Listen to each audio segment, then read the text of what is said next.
Welcome to Quanta Talks. Today our host is one of our managing consultants, Matthew Bowles. He spoke to Head of Compliance, Bhavna Dooman. There's been a lot of talk recently around IR35 due to the recent but brief possibility of a repeal.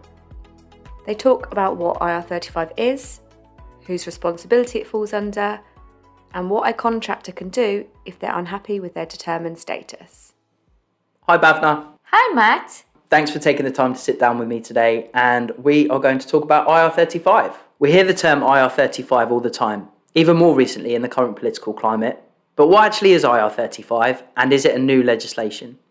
IR35 has always been here. From the time people have started contracting with a limited company, we hear the term IR35. It is ongoing. It helps us to define a true personal service contractor, which is PSC contractor, and to a consultant that could be considered as an employee of a client. And that's quite important to protect, first of all, the PSC contractor, the client, as well as the agency. So when does IR35 apply? IR35, it actually would apply it taking into consideration a tax jurisdiction of a candidate. For example, if a consultant is going to be delivering the work from the UK, whether the site is based in the UK or it's a remote work from the UK to an overseas client, that's where it would trigger the IR35 legislation. Okay, and should contractors or even sales consultants within recruitment companies be concerned about IR35? I wouldn't say not really, because it's just IR35 is no longer a project. Where there was a change that happened a couple of years ago in the private sector, and before it was in the public sector, a lot of agencies were taking it as a project. What do we do to mitigate the risks of IR35? Now it is just another legislation, another process that we have to follow, another tick box that we have to do in order to compliantly trade in the UK, I would say. So same as you would do for your tax returns, your HMRC, your intermediaries, IR35 is the same. And what can recruitment companies do to ensure that we capture this at early stages? I would say if managed correctly, IR35, it's a very straightforward process. There's a lot of things I would say recruitment businesses can do. It starts from compliance teams to consultants, but it's very important to coach clients with IR35. There are certain clients that are bigger organizations, they have their own team of IR35, but there are other smaller companies that needs a little bit of guidance and help them. Also, what I would say is we sometimes underestimate the power of doing a status determination. I always advise the consultants at Quanta to do it at role stage. It works in everybody's favor, I would say, because if we do it at role stage, it allows us to advertise the role as outside of IR35. It attracts a bigger pool of candidates. We don't have to face the headache almost of a consultant going, oh, how much money would I get? Is my role inside or outside? And it also enables, the correct pricing to your client. We are capturing it at initial stages of the assignment in itself. Whereas if it's done at placement stage, it could be you've already got a candidate who wants to work as a limited company contractor, and suddenly the client has gone the other way, whether it's a blanket rule of getting it inside or it has been a determination. And then the process would be, how do we challenge that? How do we overcome that hurdle at that stage? Okay, so let's take an example. If the client provides a laptop or other equipment to a consultant, does this have a direct effect on IR35? It depends. With any other legislation, we cannot generalize, I would say, a caveat, okay? So this, I would call that a caveat, because in every recruitment company, will have the niche environment that they deal with. Okay, so the example that you've just given me, Matt, like a laptop or equipment, it could be, for example, your candidate is going to work in a bank, and suddenly the system are so secure that they wouldn't be able to install it on a personal laptop. So what happens? You have to provide the laptop, So that's what is very important. When we conduct a status determination, although the questions are quite general, I always advise my clients to take it into the context of the role in itself, whether it's being done from the client or candidate perspective, actually, because if a role is inside or outside and it gets challenged or audited by the HMRC, there always needs to be an explanation as to why you have answered the question this way. And as long as a justification is there, then the risks is mitigated. Okay, so would it be the same then if someone was to accept vouchers or a company trip or another reward or incentive? I would say for that we have to tread quite carefully in terms of vouchers or company trips, because if you talk about these kind of benefits, normally it would be for employees of a business. So we always talk about, okay, what is IR35? We are determining a true contractor to an employee. So if the client wishes to give this, for example, we are nearing Christmas, they want to give someone a reward or things like that, is being implemented across the board for all of the consultants, yes, maybe, but if it's being given as a consistent reward for achieving an objective or mile or a praise, it could be misconstrued to be almost under the deemed employee relationship. But again, it's very much taken into a case-by-case basis. Okay. Obviously, in the last couple of years, we've seen a lot more remote working as well. So how does IR35 affect remote workers, and would it be applicable to them? With remote work, especially when you take into the UK side of things, we can't talk about IR35 remote and Brexit. It all come together, So if you take a UK candidate going to work into a different country, we say now with Brexit they will need a work permit. Now supposedly they're doing fully remote from the UK and they're using their limited company. And as I mentioned earlier on, I-35 is triggered by the tax residency. So we do need to take that into consideration. To answer the question, would it affect a remote worker from the UK? Yes, we will have to conduct an I-35. Just by doing the work remotely doesn't automatically put them on that outside status. So I think we've covered where it applies and who it applies to, but whose responsibility does IR35 come under, client or contractor?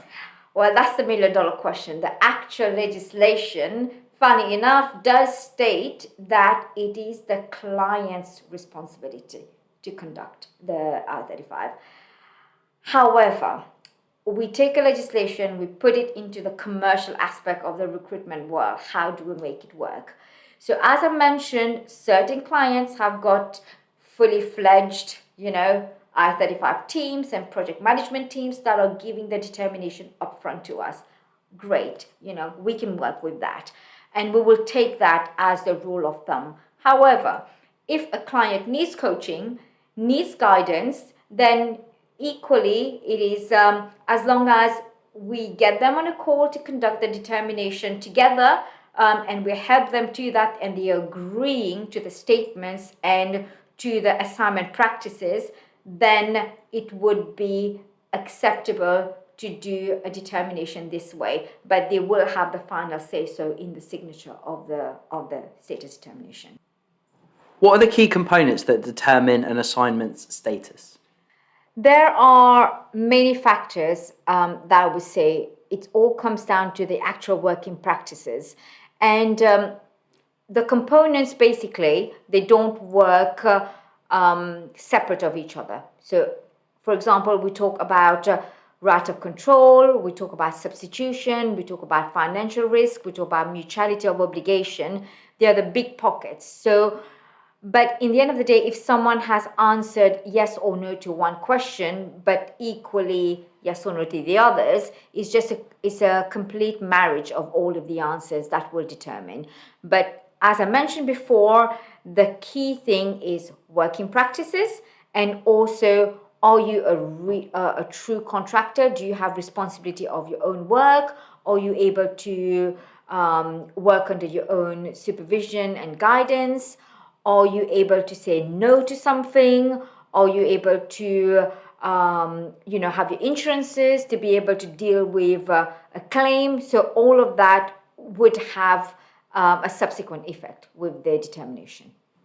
And if I was a contractor and I didn't agree with the determination that I've been given, what can I do then? Interestingly, the client has a responsibility to determine the assignment. Okay. This needs to be provided to their agency, and it also needs to be provided to a contractor, not just by your assignment is inside or outside, but the actual report. The candidate can demand for that report, and it is within the rights to do that. So if there is a challenge, there is a time period which is currently 45 days. So the contractor can say to the agency or to the client, actually, I don't agree to this answer, and challenge that. They have 45 days to do so. And if they do trigger the challenge, it is a responsibility of the client to ensure that it's almost like this mediation process that goes through, where there is a consultation process, and they will reassess the assignment practices and make a final determination. We do get that quite a lot because I must admit certain clients do use a blanket rule, and they would just say all of this person falling under all of this role is going to be inside, whereas the legislation says you have to determine it per role and per assignment. So the 45 days allows for that consultation to go through for a final determination to be reached. And if an assignment is still deemed inside after an appeal or a challenge has taken place, what does that mean for the contractor? Well, unfortunately, it means that the person can't use their limited company, However, they can still take on the job. The use of umbrella companies, it's quite a common ways of working within the recruitment sector, where you will engage with an umbrella company to employ the candidate directly.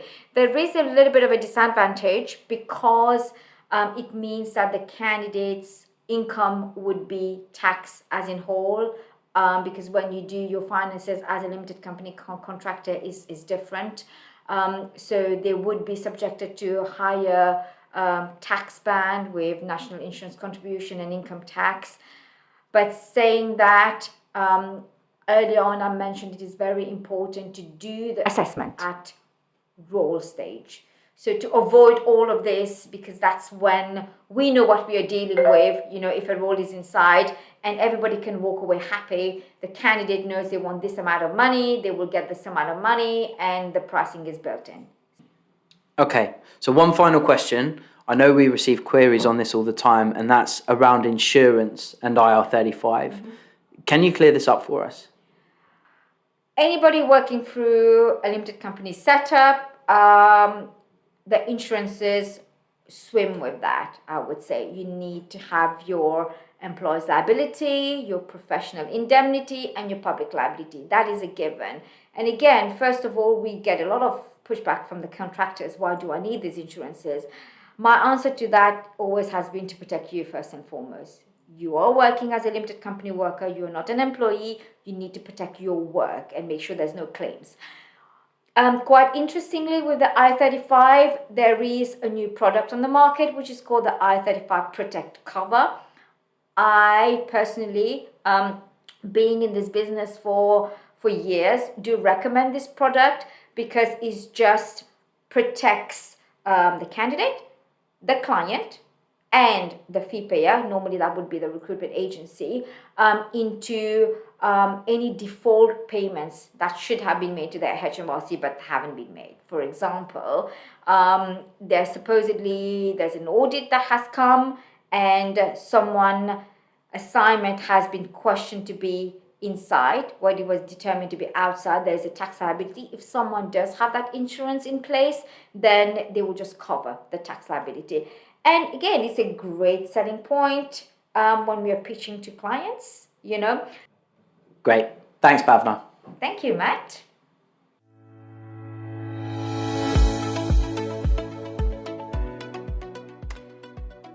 Thanks for listening. If you'd like to know more about IR35, feel free to visit our online hub, quanta-cs.com/IR35-hub. Link is in the show's description. Thanks for listening.